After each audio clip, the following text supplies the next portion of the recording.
Welcome to Northwest Adventure Rentals. This video will help give you a better understanding of the electrical systems in your rental unit.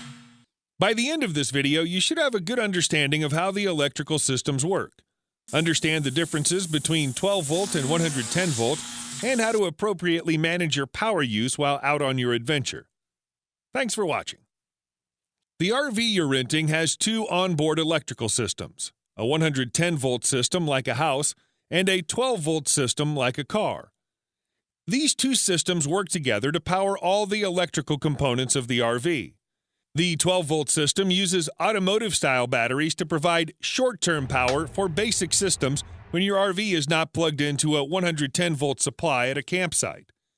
The 110-volt system only works if you're plugged in at a campsite or if the onboard generator is running.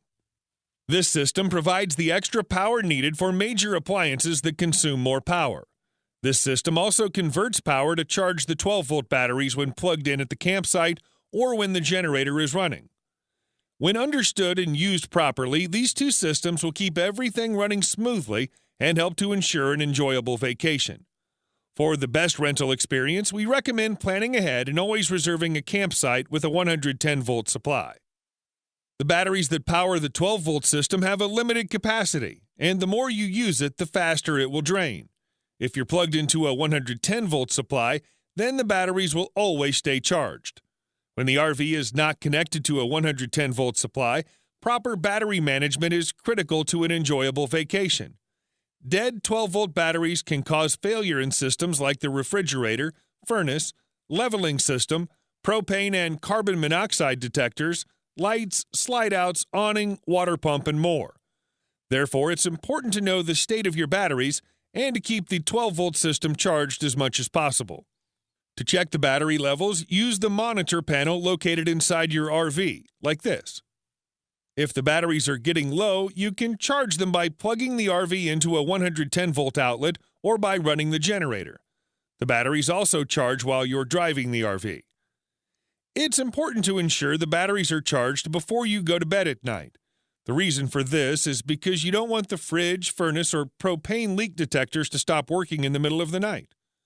Please also note that the fan for the furnace is the largest consumer of 12-volt power. So on a cold winter night, this may drain the battery more quickly than normal. In addition, using too many lights in the evening can also drain the batteries. Unlike the 12-volt system, the 110-volt system will not work without an outside power supply. The 110-volt system powers the television, air conditioner, microwave, and of course the household-style 110-volt outlets. This means that these systems will not work while you're driving unless you have the generator running. We'll talk more about the generator in a bit. The 110-volt system on your RV requires 30 amps and has a plug-in that looks like this. So you'll want to be sure to get a campsite that has a 30-amp, 110-volt supply. We do provide an adapter like this that will allow you to plug into a 15-amp supply, but it's important to note that this will not allow you to run the air conditioner. Doing so could overheat the adapter or even damage the air conditioner or other systems. Once at your campsite, plug into the 30-amp outlet. Then be sure to turn on the circuit breaker at the campsite plug-in. You can verify the power is properly connected by looking at the microwave. If the clock is on, you have 110-volt power. The onboard generator on your RV uses a propane engine to generate 110-volt electrical current for use by the 110-volt system on your RV for situations where you're not plugged into an outside 110-volt supply.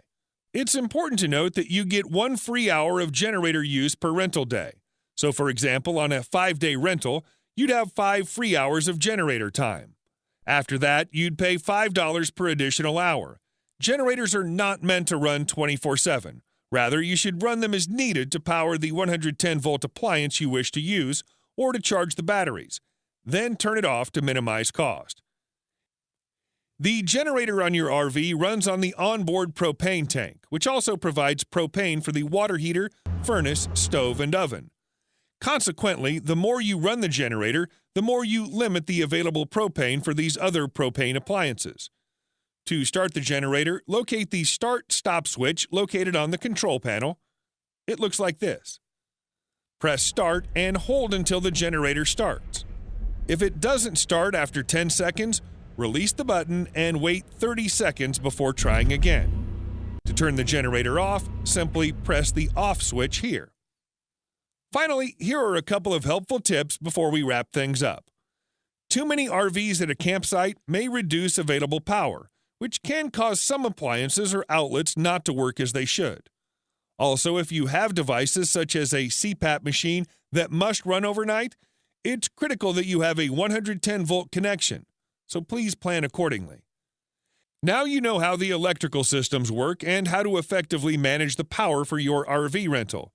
Be sure to watch all the videos in the list for your rental unit, and we'll look forward to sending you out on your next adventure.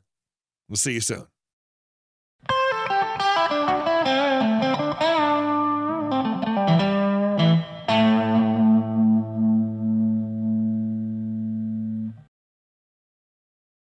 Have more questions? We're here for you. Give us a call at 1-855-745-9816.